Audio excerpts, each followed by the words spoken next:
We're going to talk in this lecture about a little tiny sliver of a very big topic, a topic that's big enough to have a whole course dedicated to it, which you'll get to later on in your studies in the biomedical engineering program. And that's the topic of transport. And we're not talking about cars and trucks and these sort of things. We're talking about the transport that happens in the body that is, of course, essential. This is how we get nutrients. This is how we get oxygen. This is how we get rid of metabolic byproducts. This is fundamental to metabolism, to contraction, to the complete function of the body. So it's a big topic. But we're really going to focus down on a couple of key concepts that will come up again and again as you deal with the more complicated aspects of transport in the body. But we're going to start, just to tie back to the first lecture on numbers and sizes of things, with a little exercise I'm going to ask you to do. I'm going to take a break in the video for a sec. And I'm going to ask you, based on what you remember from the reading you've done, very carefully I'm sure, to think hard about what are the ranges of sizes of cells. Now cells, of course, are what make our bodies. And they form tissues, and tissue form organs, and organs go together to make us. So that when we get down to the small level of transport, we're usually talking about cells and boundaries between cells and small structures of cells. So we really should have a pretty good idea of what scale we're talking about. We should be able to anticipate, is this transport we can actually watch, or how hard is it going to be to track that transport? And so for that, I'm going to ask you 3 questions. You see them up here on the screen. I'm going to ask you to write down, stop the video in a sec, write down the smallest cell size in the body, and if you can, remember where it is.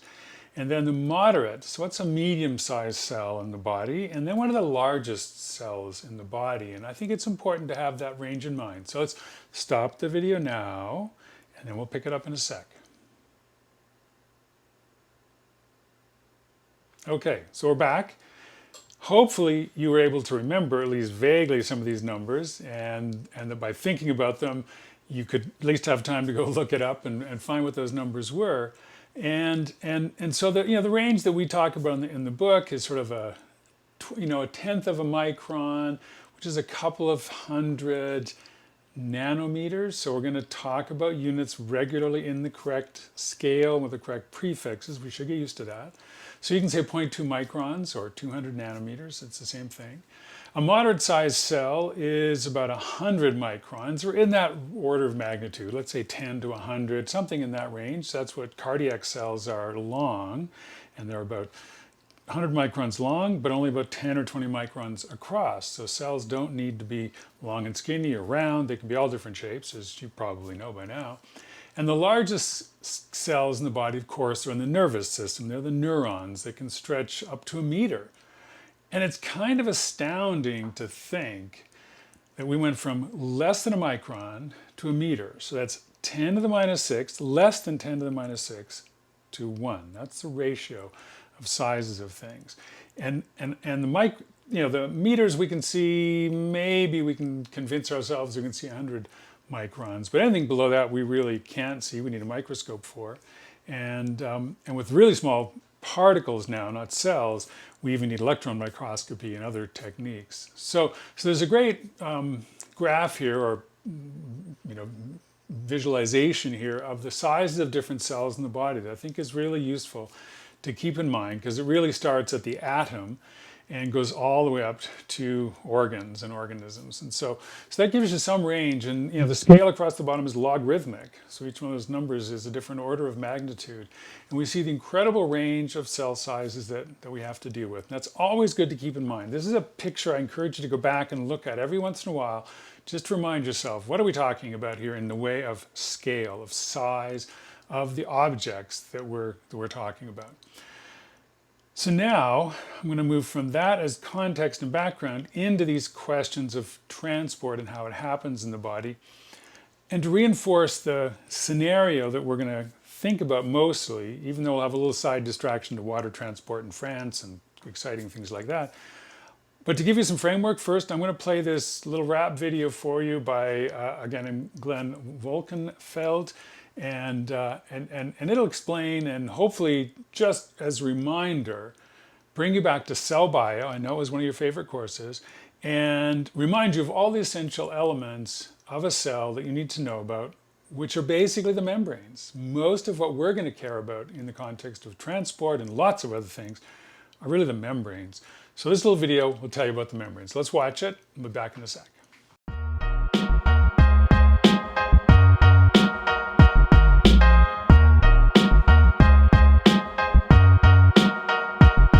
If you're in a cell cytoplasm heading outside, your last stop's a barrier 8 nanometers wide. The cell membrane, our subject for today, it's as basic to life as DNA. It's selectively permeable like a border patrol of a country it maintains control. Selecting what leaves or what gains entry. It's a guard, bouncer, watchman, patrolman, or sentry. But not just a guard, it sends signals and nerves. White blood cells use their membranes to eat germs like hors d'oeuvres. Membranes have receptors, enzymes, and junctions. So what kind of structure can have all these functions? C-double-L-membrane, control and transport, selective permeability. Phospholipids, carbohydrates, proteins, and cholesterol, a fluid mosaic bilayer in us all. So let's take a look at what makes up the membrane. Phospholipids rule in this domain. In fact, membrane structure emerges directly from phospholipids' chemical properties.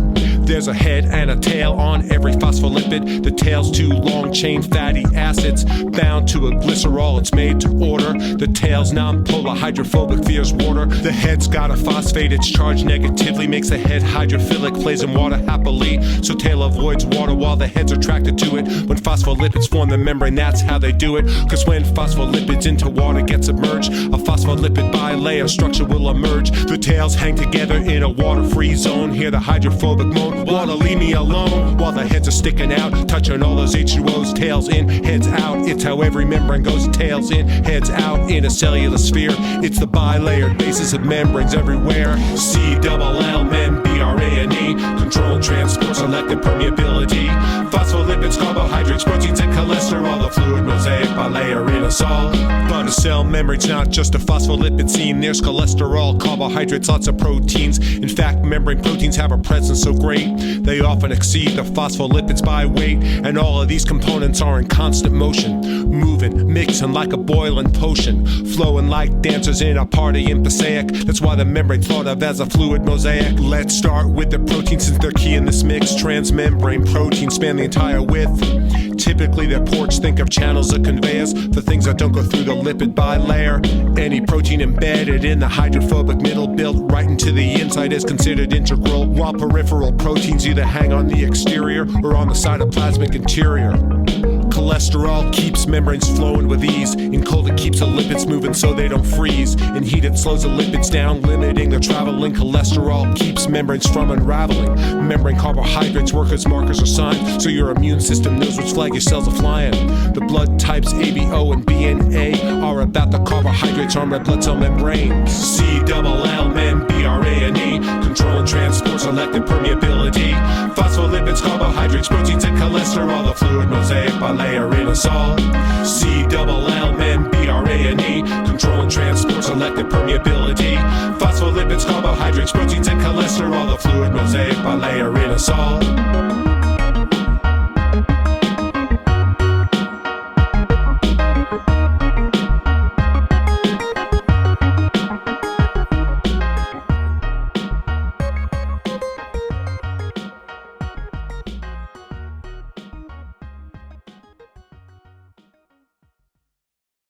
Okay, hopefully that was entertaining and informative. I love that. I love the way he does things. He has a whole series of these. So now we need to talk about, in that context of cell membranes and small bundles of cells, collections of cells, we have to think sort of from a physics perspective, because that's our perspective here, right? We're going to take physics and use it to understand how the body works. So what drives transport in cells? What drives, let's say, water or ions or small particles, small molecules, even big molecules? What drives them to go back and forth? This will be a fundamental question we'll come back to again and again. And it's even more fundamental in that lots of systems we study will have to first address that basic question of what makes it happen? What drives this whole thing? And so they're mainly in the body in terms of transport. You could be considered certainly correct most of the time by saying that it's It's kind of a matter of diffusion, and diffusion is driven by concentrations. So in a passive situation, it's always concentrations and concentration differences. So when the concentration is the same here and the same here, then nobody's motivated to move. If you're in a room together, in a restaurant together, and everybody's kind of uniformly distributed, socially distanced, of course, around the tables, then, everybody feels comfortable. But if you walk into a restaurant and there's a big empty section over there, you might head over there because there's some empty space that you might want to move into. Same in a classroom when you organize into the seating that you do in the classroom. So there's a natural tendency at all scales to seek out those regions of lower concentration and then move into those. Well, we'll come back to that. And that happens in a beaker, and it happens in the body. And it happens in important organs like the neuron, and important organs like the nephron, which is what makes the kidney. And it's true of really all the membranes that we care about, and the way diffusion drives things across that membrane. So that's what drives it.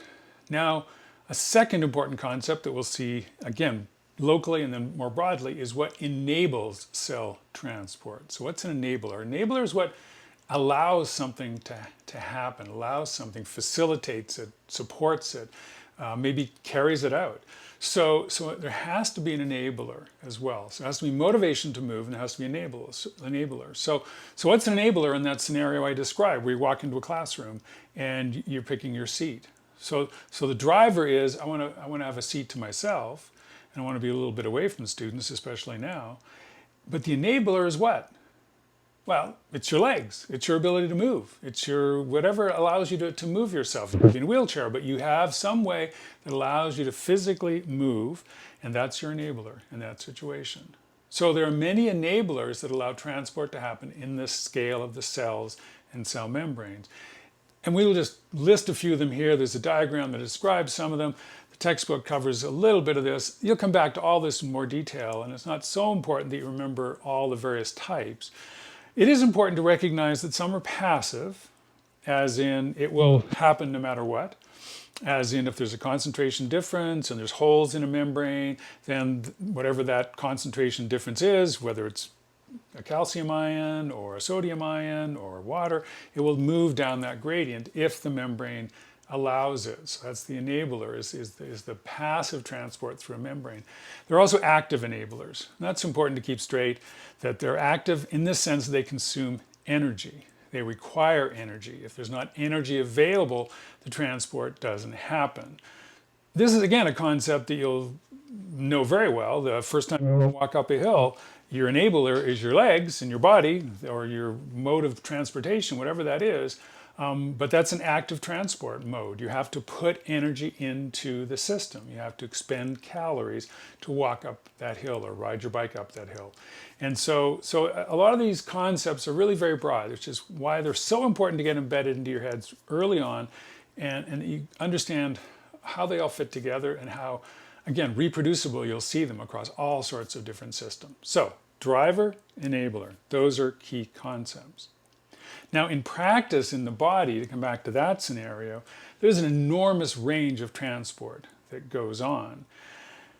What's the least transport-friendly situation in the body? You have any idea? Where is transport the least rapid? Where are the least number of ions, whatever, are transported? Well, it turns out it's what's called the blood-brain barrier. And you probably have a vague notion of what that is. You've probably heard the concept before, or maybe not, it doesn't matter. The point is that a blood-brain barrier is what it sounds like. It's a barrier that sits between the blood, which is carrying all sorts of stuff, big stuff like red blood cells, small stuff like ions, all kinds of molecules, toxins, drugs, whatever. They're all sitting there floating around in your blood. And now there's a brain sitting next to it. And it turns out that many things will not make their way across that barrier. So what's this barrier? It's basically just the walls of the cell. You can see it in the diagram here. The walls of the cell, which are made of endothelial cells, so the wall of the vessel, made of endothelial cells. And it really comes down to structure. If those endothelial cells are tightly coupled together, if they have what's called tight junctions, then they form a barrier. They form a barrier that doesn't allow larger molecules, larger objects, proteins, red blood cells, this sort of thing, through from the blood to the brain, even if there is a concentration gradient. So even if there's a drive, concentration difference, there may not be an enabler because the barrier stops that transport from happening. So fortunately, the blood-brain barrier does allow some useful things like glucose and oxygen and CO2 and other sort of arguably very essential things to get to our brain from our blood because our blood is delivering them. But it's very selective. And this becomes a challenge in medicine because there's lots of drugs we would like to deliver to the brain, but they won't get there. They're too large a molecule, or the barrier, for whatever reason, manages to repel them. And the blood-brain barrier is very complicated. You can spend a lot of time studying that. But the basic idea is a non-enabler, a barrier to transport. Now, the opposite in our bodies are probably the kidneys. So they have inside the nephron, every nephron has one of these things. It's called a glomerulus. And the glomerulus is a place where filtration occurs, called filtration. So what happens is blood comes in and it flows generally, most of the constituent parts of blood flow very easily through this open filter, relatively open filter. I mean, red blood cells don't go through it. They're the biggest things in blood, but pretty much everything else will make it through that filter. And then you'd say, well, why would it do that?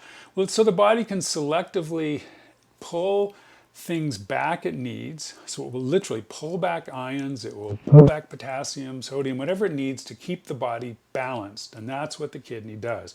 It balances the concentrations of many, many things in our bodies. It allows us to get rid of, let's say, the byproducts of a drug we might take. We might be taking a therapeutic drug to help us, and that drug will then decompose or break down, and the constituent elements that drug turns into are something the kidney will sometimes deal with and get rid of for us.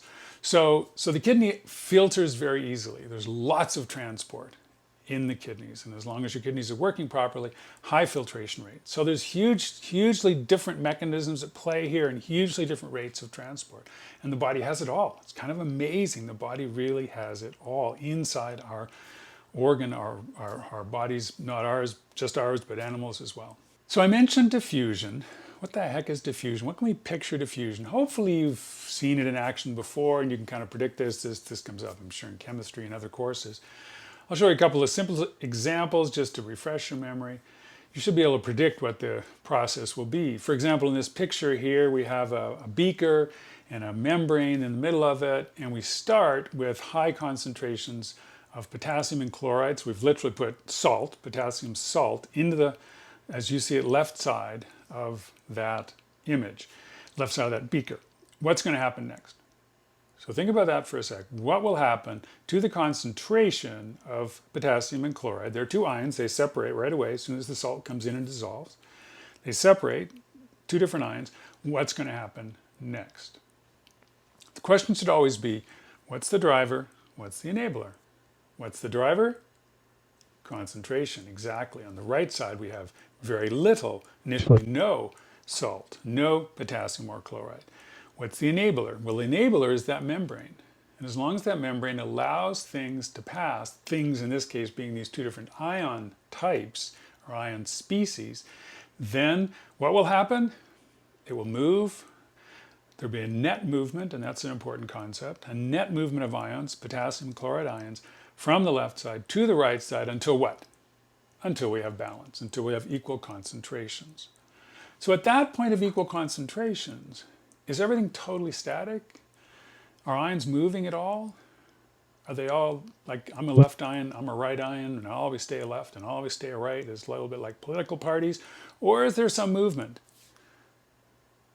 Well, it turns out there's movement. There's always movement as long as there's thermal energy. A thermal energy causes literally the ions to move, and there'll always be some movement. So there'll always be some movement from left to right and some from right to left, but overall it's balanced.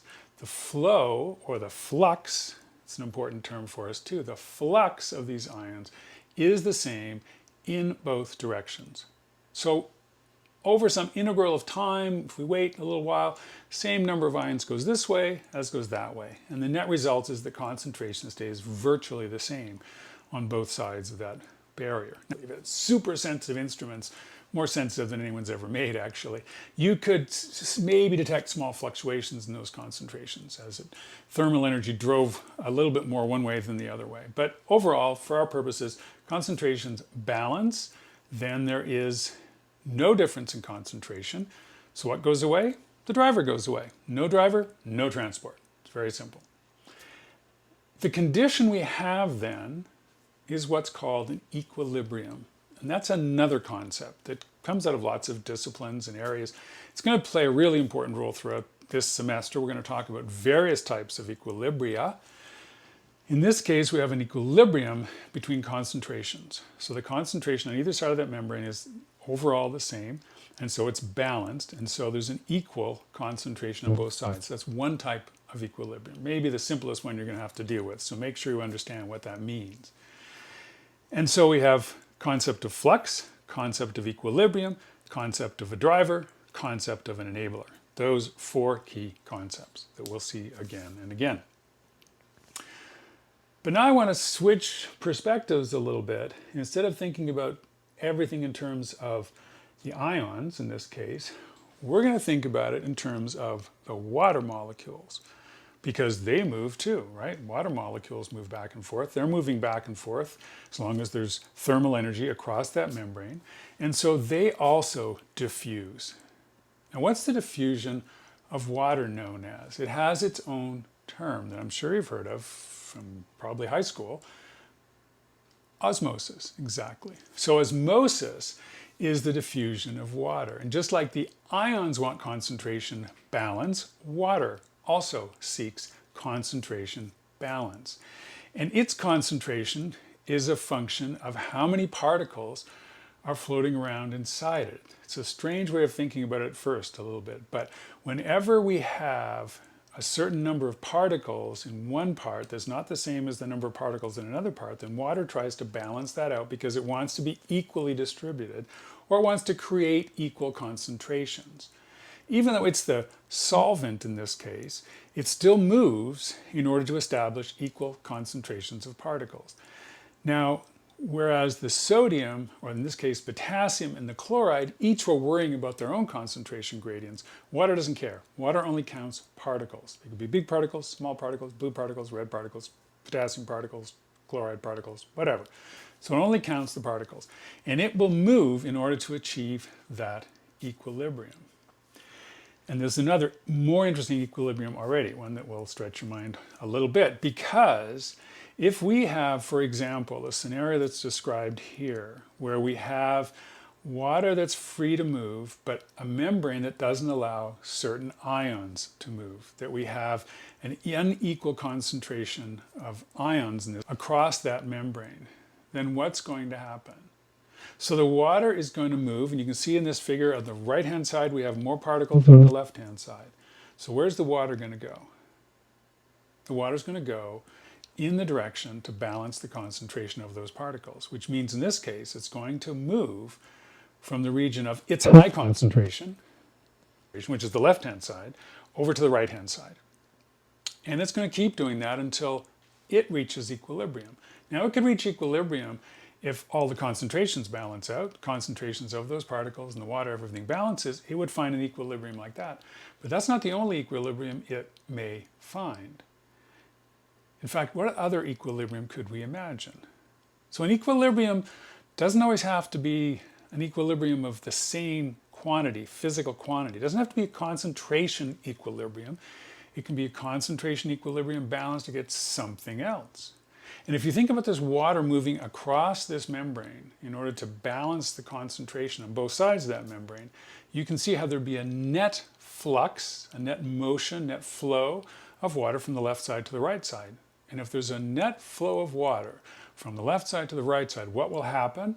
The water level, the solution level will go up in that right side because we have a net motion from one side to the other side.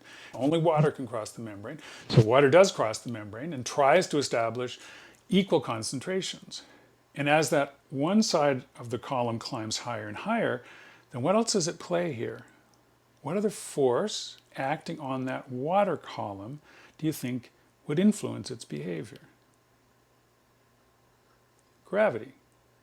gravity translated into a hydrostatic pressure, a pressure that happens when a column of water gets built up.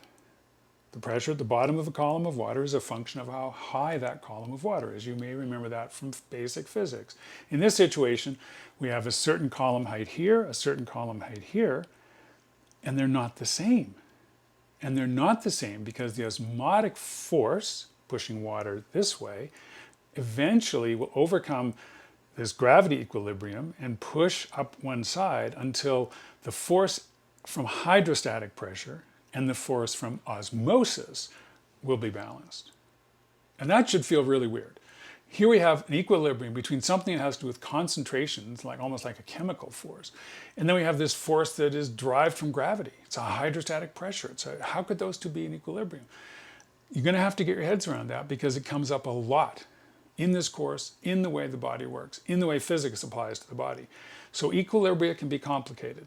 They don't have to say it's equal intensity of this and that.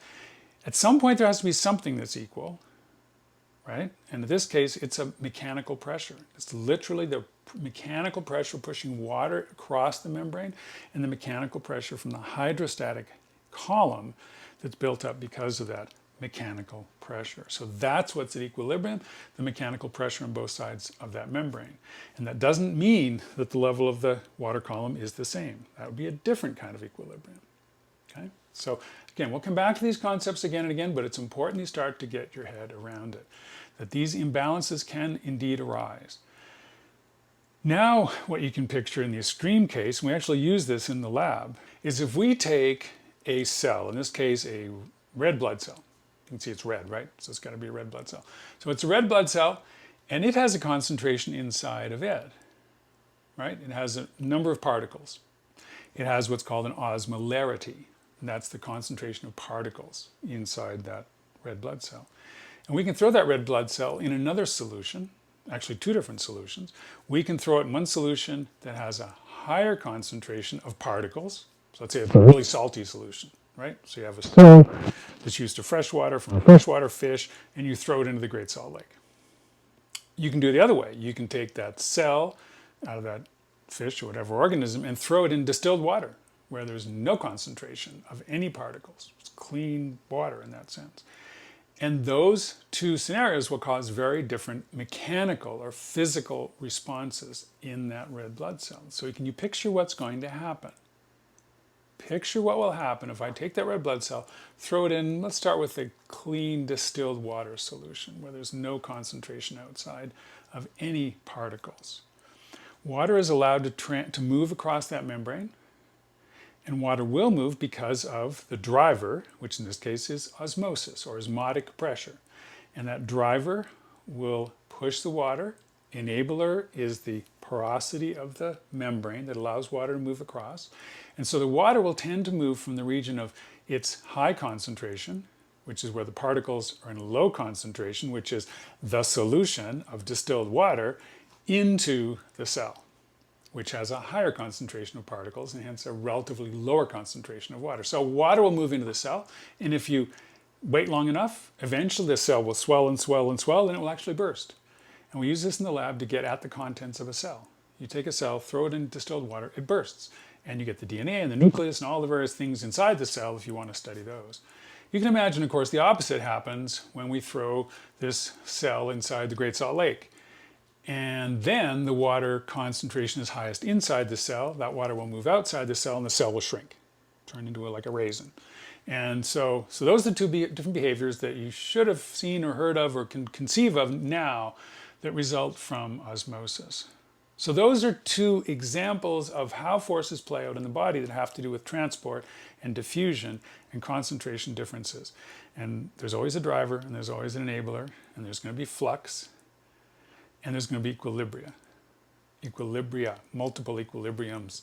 Okay, so that's an important starting point. Now we're going to arguably go to the simple part in the sense of saying, okay, how does flux happen? What determines the amount of flux in a liquid? Let's keep it simple. So we have a liquid, it's got a motivation, it's been driven by something across a membrane, let's say, or a filter. It's even less biological. And we're going to explain how that works. And the person who figured out a lot of the basic physics of this was a guy named Henri Dassy, who was obviously French. And it's fun if you look up Darcy's law on the internet, on Google, you'll find a designer of high-end fashionable women's clothing called Darcy Law. That's not what we're talking about. And you'll also maybe come across Mr. Darcy, who in this case was played by Colin Firth in the famous movie Pride and Prejudice. That's not what we're talking about either. We're talking about Henri Dassy. And Henri Dassy was an engineer who in the early part of the 1800s, so the early 19th century, lived in a town in France called Dijon. And if you ever get a chance, Dijon is a beautiful town. There's a photograph of it that I took. It's a beautiful place to visit. It's obviously famous for its mustard, but it's got lots more to offer. It's in a beautiful part of France as well. So Henri Dassy had the job of trying to figure out how to get water into his town. Everybody got kind of fed up with lugging water in buckets when they needed it in the town. And being a clever engineer, he realized, oh, water goes downhill. I think that's a pretty clear endeavor. But he said, but I have to make it go downhill over a long distance. I have to optimize that downhill run because I have water reservoirs outside the town, and I want to get the water inside the town, and I want to distribute it. And that motivated him to really explore how water flows, what determines that rate of flow, which is the flux, what are the factors involved, and how he could optimize that for the delivery of water to his town. He also realized that that's dirty water outside of town. Who knows what's in that lake, right? And the stuff that we use in the town, we want to be at least cleaned a little bit. So we want to put a filter in there as well. So we had to figure out what's the interaction between the flow rates and the filters, and how do we, again, optimize that so that clean water makes it into the town of Dijon. And so he was an early hydrostatic or hydraulic engineer, and did a fantastic job. He got water into the town and got a law named after him. So Darcy's law encapsulates what he learned about how water flows. And the scenario is in that little graphic there where you have water coming in and water going out, and the Q is flux. That's the letter we're going to use a lot for flux. And he said, well, if I have a pipe or a ditch or some way to make that water flow, it will have a certain length, that's L. It will have a certain cross-sectional area, that's A. And I'm going to put a little filter inside there to keep the water clean. And I'll swap out the filters every once in a while, and everybody will be happy. So in this case, we have flow. So again, what are the questions to ask? What's the driver? What's the enabler? What's the driver here? What is going to drive water from those lakes into the town? Well, it's pressure. It's hydrostatic pressure because the lakes happen to be at a higher altitude than the town. Hydrostatic pressure is the driver. The enabler is the pipe, is the ditch, is the vehicle that carries it. So ditches that are longer, you can imagine, are going to slow the flow down over time, right? A short ditch is going to have better flow than a long ditch. You can kind of picture that intuitively almost, right? The longer the pipe is, the less flow that will go through that longer pipe. Another thing that will affect the flow is the cross-sectional area. The bigger the area, the more flow is likely to happen. And then, of course, there's the filter. And the filter will have a certain characteristic, a flow rate, a filtration rate, some permeability, some quantity that sounds like that.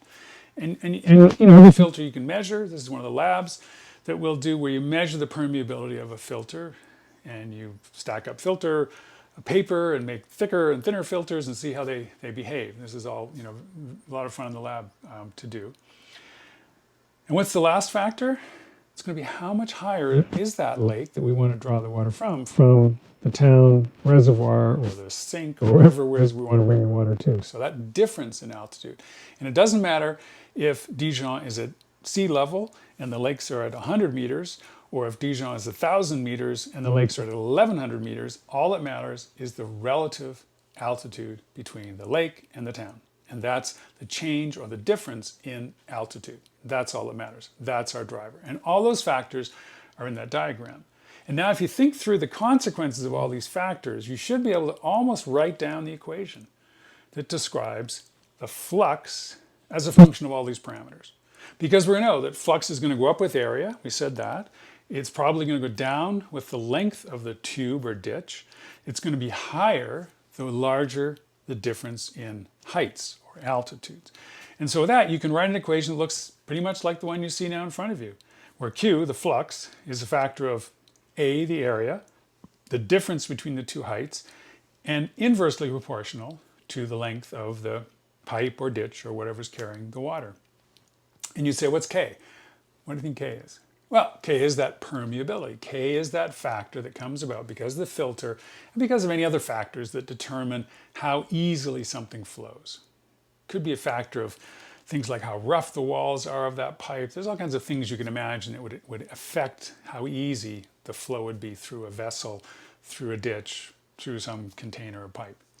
And so that's really all there is to Darcy's law. It doesn't seem much in retrospect, but at the time it was a big deal because that allowed him to start doing some calculations and figuring out, okay, I have this much difference, and how big a pipe do I have to build? It's a really relevant question. In order to get that flux that I need to bring water into town, how much flux do I need? How much water do we need to consume in our town or in this part of the town? These are all the factors that go into the engineering side of things. Now we're going to do something here that you'll see again many times throughout the course. We're going to look at this situation and say, we can simplify some of this. We can break this equation into the driver part and the enabler part.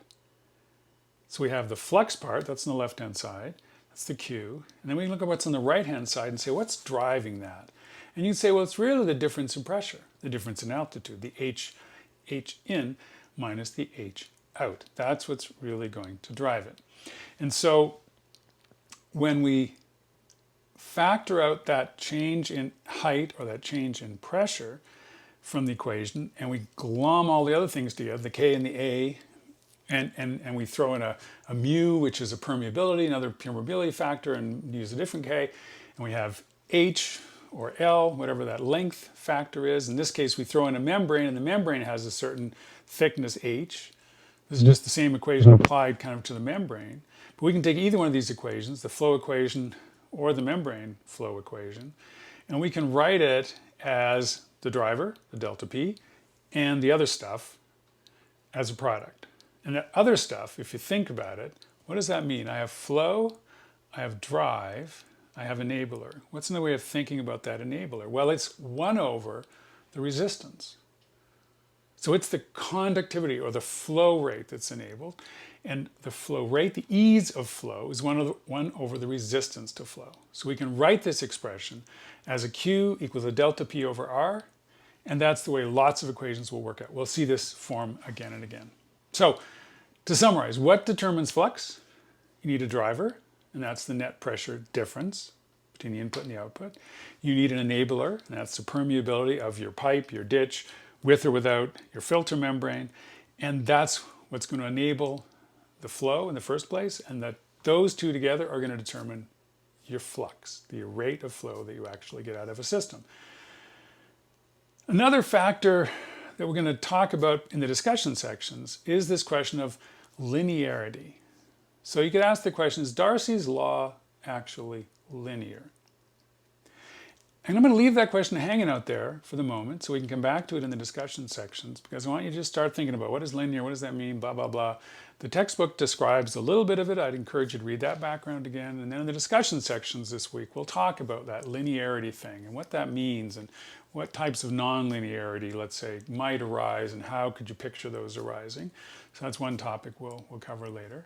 And then finally, just to put this back into the real world, our real world maybe when we go hiking or camping, is filters.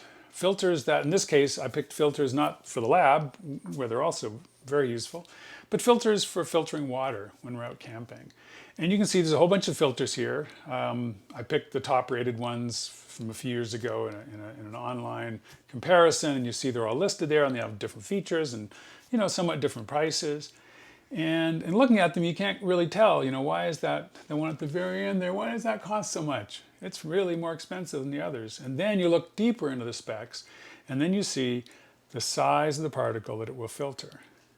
And it's a dramatic difference. That rightmost filter filters very, very small things, less than a micron particles. And if you look at the bottom line, that lists what types of material are filtered, then all of a sudden on the right-hand one, you'll see virus. And in this day and age, virus filters mean a lot to us in a way they maybe didn't before.